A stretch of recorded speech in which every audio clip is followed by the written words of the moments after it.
وقال فضيل قيل لرسول الله صلى الله عليه وسلم فضیل ابن عیاض پرسیدن شگی حضرت از پیغمبر حدیث منگو. حضرت فرمود که روز در جمعیت از پیغمبر پرسیدن فلانی روزه میگیره، شبا نماز میخونه، لیکن زبانش بده، همسایه هاش غم میتیه، چی گفتنی در حق این؟ حضرت گفتن لا خیر فیها هی من اهل النار، و یگان خیر نداره در زمین، جاش بین دوزخ ده. نماز میخونه، روزه داره، خوبه، اما زبانی پلید داره. گفت همسایه‌هاش غم میتیه، ای زبانش مردم آزاره. پیغمبر گفت جاش میان جهنمه. و قال ابو درداء سمعت رسول الله صلی الله علیه و سلم یقول اول ما یوضع فی المیزان حسن الخلق و السخاء. ابو درداء میگه از پیغمبر خدا صلی الله علیه و سلم شنیدم که حضرت گفتن اولین چیزی که در ترازو روز قیامت میمانند این اخلاق نیکی و سخاوت و جوانمردی. اینا وزن میکنن کی چند قدر اخلاق داره، کی چند قدر جوانمردی داره. ولما خلق الله الایمان، خدا وقت ایمان خلق کرده بوده، ایمان گفته است دعا کن ایمان. ایمان گفته میخواهم به قوت باشم پروردگار. گفت قوتی تو؟ گفته اخلاق نیکی و جوانمردی. ایمانی به قوت چی بوده عزیزان؟ اخلاق نیک، قوت ایمان بوده، سخا، جوانمردی. زمان خداوند کفر خلق میکنه، کفر میگه پروردگارا من به چی به قوت میشم؟ گفته به بخیلی و بد اخلاقی. کسی بخیل ای، کسی بد اخلاق ای، کفرش به قوت ای. این محبس ها، این زهرتهی ها، این ترمکنی ها، این سرکنی ها، این کشتن ها، همش ریشش ای بخیلی ای، ریشش ای حسد ای. همه یمین ریشش از زمین عزیزا. دو چیز آدم به کفر میبره، یکی بخل و حسد، دیگر نفس. داستان پیر چنگزن و خلیفه دوم امیرالمومنین عمر ابن خطاب. آن شنیدستی که در عهد عمر، آن شنیدستی که در عهد عمر بود چنگی مطرب پرکر و فر. یک آدمی بسیار چنگزن و میگه بسیار آواز خوشرو داشت در زمان خلیفگی حضرت عمر. بلبل از آواز او بیخود شدی، بلبل از آواز او بیخود شدی، یک طرف ز آواز خوشش صد شدی. بلبل در پیش میگه چی بود؟ خیلی نیروهای بزرگ الله جل و علا شانه ما در جوانی میتیم، در یوشی میتیم. اکنون در کدام ره او را ما صرف میکنیم؟ از نوایش مرغ دل پران شدی و صدایش خوش جان حیران شدی. چون برآمد روزگار و پیر شد، باز جانش از اجر پشگیر شد. آخر دیگه پشه محتاج شد که پیری اومد. گشت آوازی لطیف و جان فیزاش، ناخوش و مکروه، زیشت و دلخراش. روز از گرسنگی به جان آمد، نه کسی به داد او رسید، نه از کجا یک برچک نان آمد. نومید شد، سرگردان روی به بیابان زد. میگه رومی آیسا آیسا آمد که در پیش چشمش یک گورستان، درین گورستان در آمد.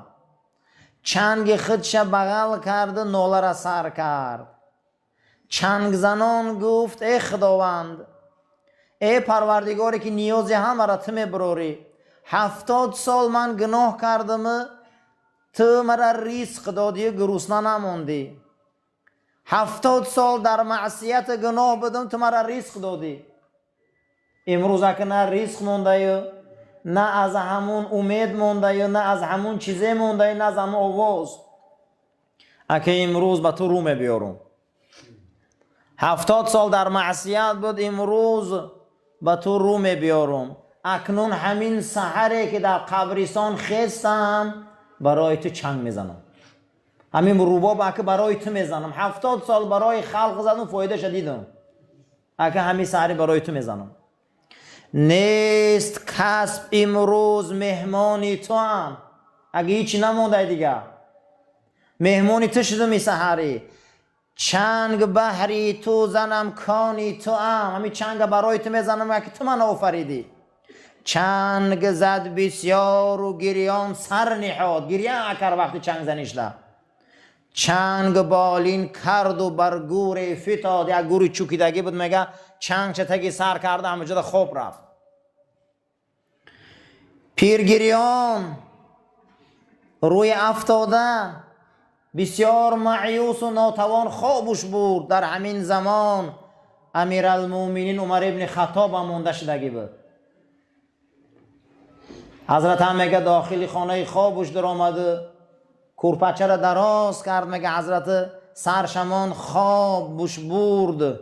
بانگ آمد مر عمر را که عمر، در خواب بود که در خواب حضرت امیرالمومنین یک صدای آسمانی آمد. بانگ آمد مر عمر را که عمر، بنده ما را ز حاجت باز خر. ای عمر، یک بنده ما همین روز مودم مناجات داره، حاجت شبرار. بنده داریم خاص و محترم، سوی گورستان تو رنجه کن قدم. قبرستان را یک از دوستای ما همونجا خوابه. از سوی خداوند به دستور این میگه حضرت عمر خیست، حیران شد که چی ندا بود، کدام گورستان؟ در شرحهای مثنوی میبیاره میگه قبرستانی بقیع بود. حضرت خیست حیران شد کدام گورستان؟ رفت میگه یک سر و لباس ای بیت المال گرفت، کیسه را پری زر طلا کرد، سراسیمه به سوی قبرستان میگه حرکت کرد. حضرت همین قدر چرنی من نگاه میکنه، این مهمون خدا کی باشه؟ این مهمون کی باشه؟ این دوست خدا کی باشه که ما بخبریم؟ در همین حالت گشت میگه عمر بفره شد نیفته، یک اخصه زد امیرالمومنین که از درین گوری کافتگی میگه یک کلی موسفید خیست. در اخصه حضرت عمر میگه بیدار شده، دیده که امیرالمومنین در بالای سرش میگه یک بارا تلخه کف شد که چی گپ باشه که اینجا در من این کار کردی در قبرستان، در دستم رباب و چنگ می، اکنون با خلیفه رسول ترسید. میگه او خیست که در حال گریختنی شد. مر عمر را دید مان اندر شگفت، عزم رفتن کرد و لرزیدن گرفت. حضرت عمر را میدید که آدم میلرزید، میگه ترسید که اگه اون چی میگه ما گرفت و چنگ شد و گریختنی شد. پس عمر گفتش نترس از من مرم، خد بشارت حاضی حق آوردم. نگریز، گفت که امروز من از خدا تو سلام آوردگیم. اینجا نگریز، بیست. چی گپای؟ چی کاره ای بزرگ؟ چی سببای؟ چی کاره که امروز من نمیفهمم؟ از لرزیدن و شرمندگی میگه دنداناش به دندان میزد که در 70 سال در گناه و معصیت من یک بار خدا نگفتم. همین سری من خدا گفتم مرا شنید، همین سری من صدقاً گیره کردم، خلیفه را به سری من روی کرد، همین سری من به سوی دست برداشتم. آن امیرالمومنینه که ای ترسی او رومی ها نه در امانم، فارس ها نه در امانم میترسن، همین خریدی من اومده.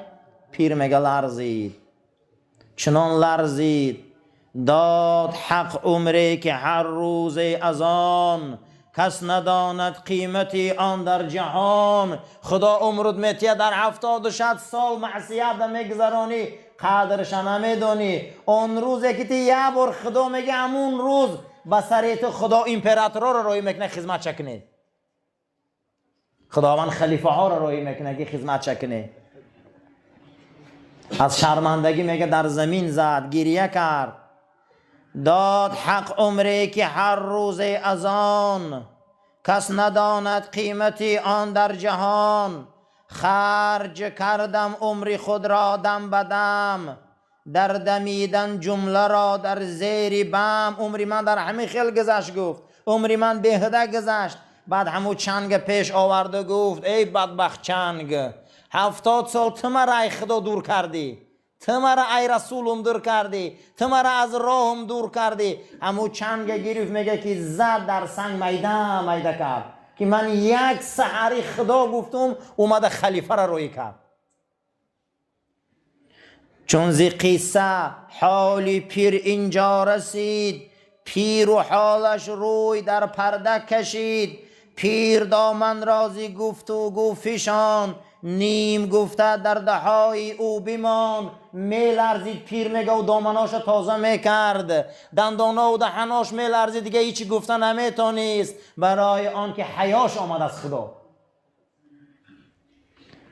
100 هزاران جان بشاید باختن، از پی این عیش و عشرت ساختن. در شکاری بیشه جان باز باش، همچون خورشیدی جهان جان باز باش. عزیزا، صحبت دوستای خدا ما را آو میکنه، نظر دوستای خدا ما را انمی خیل میکنه. آفتاب از چشم بیدار و سخاوت پیشگیش امروز محبوبی همه ما شدگی. آفتاب را آمد میگم، اولیاهای خدا این آفتابا هم.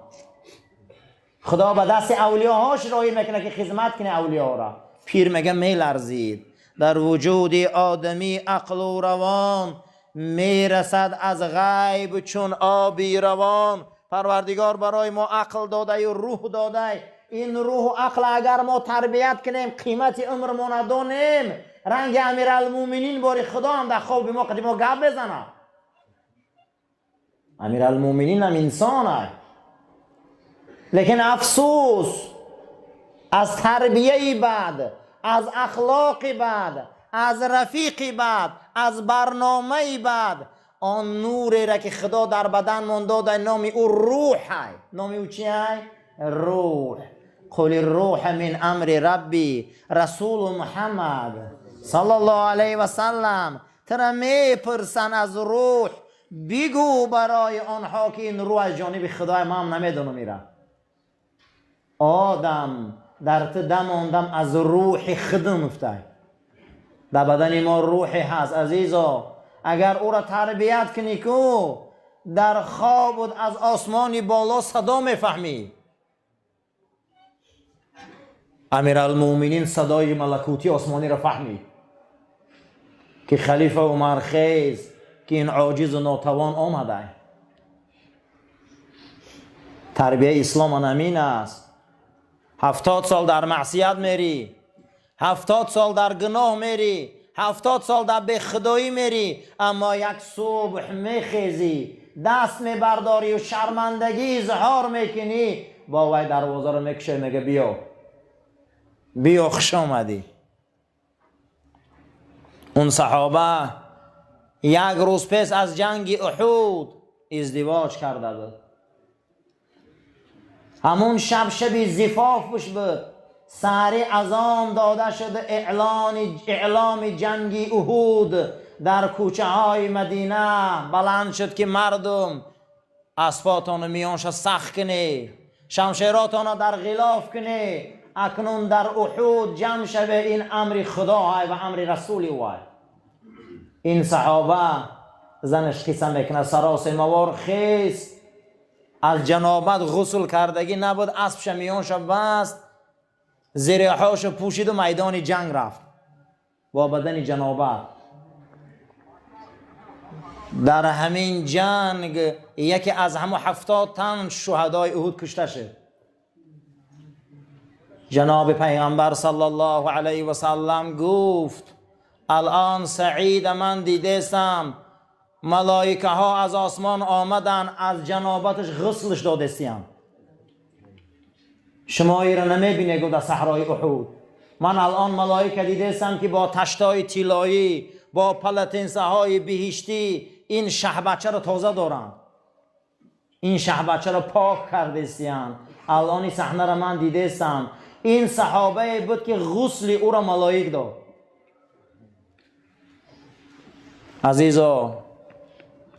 اسلام همین گونه دینه. در 70-80 سال میری اما تو همون روز بیایی به برنامه رسول الله سرخم میکنی، تربیه پیغمبر گوش میکنی، ملائک برای سرشویی تو بیاین. ملائکه ها برای سرشویی تو بیاین، اطراف تو را میپیچانن. ابوبکر صدیق وقتی در غار ثور بدن، میگه اگر دشمن همی پایونش نظارت میکرد میدید ما و رسول الله ها. اما پیغمبر نشسته بود. من راستا بودم که یکی از اون مشرکا در آمد پیش ما، در روبروی ما پیشاب کرد. ما را ندید، میگه برآمد رفت. گفتم فرستاده خدا این ما را ندید کو؟ گو ابوبکر الان اطراف ثور و این کوه چنان با بالی ملائکه ها پیچاندگی هستند که اینو تو من نمیابند. اگر ما بنده خاص خدا باشیم از آسمان ملائک میبیاد، گوش میکنن ما را، تماشا میکنن ما را میپیچانند از چشم دشمنامون، از چشم حاسدین، از چشم قاصدین، برای آن که اونها نیروهایی هستند که پروردگار برای ما را رویایی میکنند. الا تخافوا، او میبیاین درون دل ما میدراین، میگن نترسه شما هیچ محل غمگین نشوی. انا این غیرت دین میگن، این غیرت ایمان میگن که اونها دل شما میبیان الهام میبیارن، شما نمیترسید دیگه. میگن الا تخافوا، شما هیچ محل نترسه، شما وهم نگیره، شما راست باشه. تربیه پیغمبر ملائکه ها را آسمان میبیاره. تربیه پیغمبر این اطراف پوری ملائکه میکنه. تربیه پیغمبر ما را خشنود میکنه. تربیه پیغمبر صلی الله علیه و سلم ما را انسان های راست میکنه. قال الله تعالى لنبيه وحبيبه مثنيا عليه ومزحرا نعوته لديه. پیغمبر خدا این نبیشه، این حبیبشه، ثنا میگه، مظهری تجلیات الهی میگه، صفتاش وصف میکنه. و اینک لعلی خلق عظیم. حبیب محمد صلی الله علیه و سلم، اخلاق تو یک معجزه در این زمینه. اخلاق بلنده، تربیت بلنده. و قالت عایشه رضی الله عنها، عایشه مادرمان گفت کان رسول الله صلی الله علیه و سلم خلق القرآن. پیغمبر تربیتش همش قرآن بود. تربیه رسول الله قرآن زنده بودن. پیغمبر اخلاص چیزی که قرآن میگه پیغمبر انا میخل بود میگه. کسی که میخواه که پیغمبر اخلاق باشه رنگ قرآن باید باشه، رنگ قرآن باید زندگی کنه. مردی از پیغمبر پرسید ان الحسن الخلق، پیغمبر همین اخلاق نیک چیست؟ پیغمبر همین سوره را خواندن خذ العفو و امر بالعرف و اعرض عن الجاهلین. مردم بخش، امر معروف کن، از آدم جاهل و نادان و مجلسش بچه‌ام دور شو. همین آیه را خوندن. تو میخوای اخلاق نیک یابی؟ عفوش کن منو. روزه که مکه فتح میشوه مشرکین گمان میکنن که پیغمبر که قسم میگیره همه را از تیغ میگذرونه. پیغمبر در سایه کعبه 6 سلقینی ده. تمام مکه بدگی ها میبیاین میگن فرزندی عمک، میدانیم کاری خطا کردیم، عهدار شکستیم، شما را محروم کردیم، از وطن بیرون کردیم، جنگای زیاد و شورشا را به میان ماندیم. ما این روزه که میدانیم که تو ظفر یافتی و بزرگ شدی، قطعی ما چیکار کردنی؟ نگه اذهبوا و انتم طلقا، بروی همه تا بخشیدگیم، بروی من همه تا بخشیدگیم. میگه و اهمیت نمیتیه. در حال نازل میشه و اذا جاء نصر الله. پیغمبر به این بخشیش تا اکنون غلبه خدا آمد. غلبه خدا در اخلاق بوده، یک اخلاق بخشیدن. و رأیت الناس یدخلون فی دین الله افواجا. اکنون بین مردم گروه گروه می بیان به اخلاقی تو، به این اخلاقی تو می بیاین. فبما رحمت من الله لنت لهم. تو یک رحمت خدا در این زمینی ای حبیب محمد. چقدر تو ملایمی، چقدر تو مهربانی، تو یک لینی، تو مهربانی، تو همین قدر مهربانی که برای اهل ایمان. و این مهربانی تو عافی تو اکنون این زمین در ما دینی تر رواج میتیم. ثم قال رسول صلی الله علیه و سلم، پیغمبر گفتن هو ان تسیل من خطعک و تعطى من حرمک و تعفو من ظلمک. پیغمبر خدا گفتن اخلاق من همین است، کسی ای شما قهرگی کرد آشتی کنه، کسی که ای شما چیز پرسید بتیشه، کسی در شما ظلم و نامردی کرد شما مردیش کنه، شما چیزش کنه مردی کنه، جوان مردیش کنه. در دیگر حدیث شان گفتن انما بعثت لاتمم مکارم الاخلاق.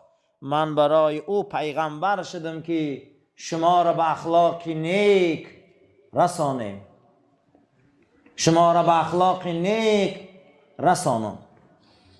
برای همین من پیغمبر شدم. و قال رسول صلی الله علیه و سلم ما من شیء اثقل ما یوضع فی المیزان یوم القیامة تقوی الله و حسن الخلق. پیغمبر صلی الله علیه و سلم گفتن روز قیامت در ترازوی خدا یگان چیز وزن‌تر از تقوا و از اخلاق نیک ندیدم. یعنی که روز قیامت اخلاقای ما را وزن میکشن.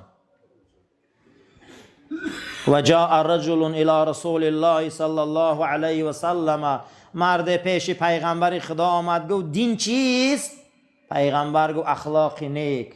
با طرف شمال چپش آمد دین چیست؟ پیغمبر گفت اخلاق نیک. با از طرف راست آمد گفت دین چیست؟ پیغمبر گفت اخلاق نیک.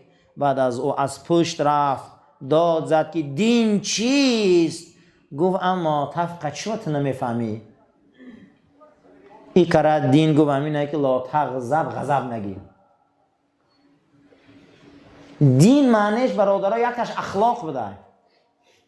دیندار آدم به اخلاق باید باشه. از اخلاق با پیغمبر آمد بالای اخلاق دیست. ای کرد گفت غضب نکن، قهر نکن، داد نزن. انمیشم گفت دینه. و قیل یا رسول الله ما الشؤم قال سوء الخلق. پیغمبر شومی چیه؟ گفت شومی بد اخلاقی، آدم شوم میگن کو. ای پیغمبر شومی چیه؟ رسول اکرم صلوات الله ربی و سلام میگن شومی اخلاق بد. و قال رجل لرسول الله صلی الله علیه و سلم اوصینی فقال اتق الله حیثما کنت. پیغمبر یک مرد پیشش میبیا میگه فرستاده خدا نصیحتم که. جناب پیغمبر میگه از خدا ترس اکجایی باشی، ای خدا پروا کد اکجایی باشی. قال زیدنی، ای فرستاده خدا با زیادش نمیکنی؟ پیغمبر صلی الله علیه و سلم میگه به نیکی ها بدیعات شو. عزیزم به نیکی ها بدیعات شو. کسی که نماز میخوانه گناهاش پاک میشوه، کسی طهارت میگیره گناهاش پاک میشوه، کسی صدقه میتیه گناهاش پاک میشوه، کسی سلام میکنه با برادری مسلمانش گناهاش پاک میشوه. گناه داری اعمال نیک زیاد کن که گناهات سوزن تازه شوی. پیغمبری را گفت و زیدنی، باز مگه برگن زیادش نمیکنی؟ پیغمبر صلی الله علیه و سلم گفت که با مردم و خلق خدا با اخلاق نیک رفتار کن که پگه میپرسند.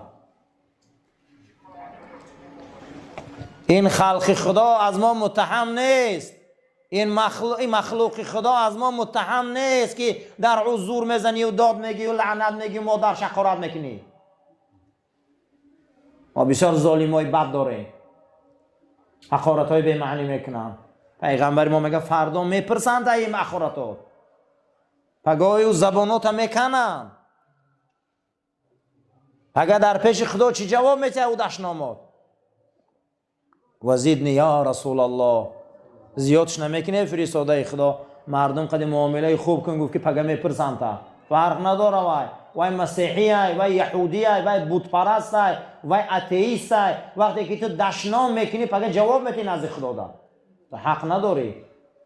این حق هیچ کس دادگی نیستمو که ما با مردم زبانی بد قد معامله کنیم. و سئل علیه الصلاة والسلام ای الاعمال افضل قال خلق حسن. پیغمبر خدا را پرسیدن کدام عمل نزد خدا دوست داشته تر و با فضیلت ای؟ پیغمبر خدا گفتن اخلاق نیک. و قال رسول صلی الله علیه و سلم، پیغمبر خدا فرمودن یگان چیز خداوند مثل انسان در بین مخلوقاش خوشرو خلق نکرده. زیباترین مخلوق خدا کی بوده؟ آدم. یگان مخلوق شیخ زیبا خلق نکرده. گفت یگان چیز برای انسان زیباتر از اخلاق خلق نکرده. بعد از او گفت فرستاده خدا بدن این آدم افسوس طعمه مور کیر می شود، اما اخلاق این هیچ جا نمی شود، پیش خدا میره. ان الله اختلس هذا الدين لنفسه ولا يصلح لدينكم الا السخاء وحسن الخلق الا فزینوا دینکم بهما. جناب پیغمبر صلی الله علیه و سلم گفتیان هر انسان را که خداوند در دین مخلیصش کنه، دینش میخواه زینت، هیچ محل دین شما زینت نمییابد تا شما جوان مرد نشوید. تا دین شما زینت نمییابد تا شما نیک اخلاق نشوید. پیغمبر گفت آگاه باشه دین تان زینت، دین تان با نقره و طلا زیباش کنه، دین تان رنگ ته، دین تان قصر ته. بچه پیغمبر خدا یکم گو با جوان مردی، دویم بو اخلاق نیک. اخلاق نیک و جوان مردی زینت بده در قصر دین. اگر خانه زینت نداشته باشه چه بده. کسی که میخواد که دینش زینت داشته باشه و اخلاق باید پیشه کنه. و قال علیه الصلاة والسلام حسن الخلق خلق الله العظم و قیل یا رسول الله ای المؤمنین افضل ایمانا قال احسنهم خلقا. پیغمبر صلی الله علیه و سلم فرمودن حتم همینه که ماها مثل شمشیرتای در غلاف بودیم در پیش رسول الله. برای هر کار وقتی امر میشد ما را میکشید، ما هیچ مال دیگه نمیگشتیم. ایرا نمک دیدگیه گفت که چخیل در آب میزنن آب میشوه. گفتن بله. گفتن تمام صحابه رسول الله را میدیدم که آب میشه. همین خیلی میدیده میگه آب میشدن، میگه چشم ها در ناف کشال به سر نمی برداشتن. بعد از او گفتن که ما در صفت رسول الله را گوزن. گو خداوند پیغمبرش آفتاب گفته یگان که از آفتاب با چشم دیده میتونه. گفتن چشماش در میکنه. گو هیچ تا ما هم وصفی او را کرده نمیتونیم آخی. او یک آفتاب یگان که از گو با چشم دیده میتونه. گفتن نه عذاب میکشیم. گو وقتی که میبر آمد رنگ آفتاب روشن بود، ما آب میشدیم در پیشش، خپ میکشیدیم در پیشش. رنگ نمکی را که در آب میزنیم ملایم میشن که ملایم بدیم. چیزی که میگفت دستا پیشی برده بود. طمعا و سمعا ما اطاعت میکنیم. انا این بود میگه اخلاق رسول. انا این بود اخلاق جناب پیغمبر صلی الله علیه و سلم. کسی اخلاق نداره ایمانش ضعیفه. کسی تربیت نداره او را ایمانش ضعیفه. کسی که اگر اخلاق یکی از واجبات ایمان است، تربیت نسبت خدا، تربیت نسبت رسول، تربیت نسبت پدر و مادر، استاد و علما، تربیت نسبت یکدیگر اگر نمی آموزه عزیزان از این نماز حج زکات هیچ ثواب نمیگیره. باید ما اخلاق تربیه را در یکم جا گپ زنیم. انا میدونم اینا یا لرمونتوف دارن یا ارکادی گایدار دارن، این ما را تربیت نشون میدن. ما قرآن داریم، ما رسول داریم، ما ادبیات داریم، بزرگای ما دنیا را درس دادن. یک لرمونتوف یا ارکادی گایدار قدیم ما را چرا میمونن؟ این قدر ما به همتیم، این قدر ما به عملیم، این قدر ما به تربیت شدگیم. بهتر میشیم روزای جمعه برای بسیار آدما سخت راست گیر ماشین تنه بیار گفتن. نمیدونم باور کنی عزیزا، این قدر به تربیتیم، این قدر به اخلاقیم. قطعی یک شاعرای 100 سالشان ما رو تربیت نشان دادستیم، اما قرآن ما رو بین، حدیث ما رو بین، 15 عصرش لسه قریب اخلاق اخلاق اخلاق اخلاق با بد اخلاق ترین انسان در بین ما بسیاره. صفا را راست گیره، تلفن ها رو خاموش کنین، آماده به نماز باشین. اللهم ربنا تقبل منا انك انت السميع العليم وتب علينا انك انت الرؤوف الرحيم برحمتك يا ارحم الراحمين.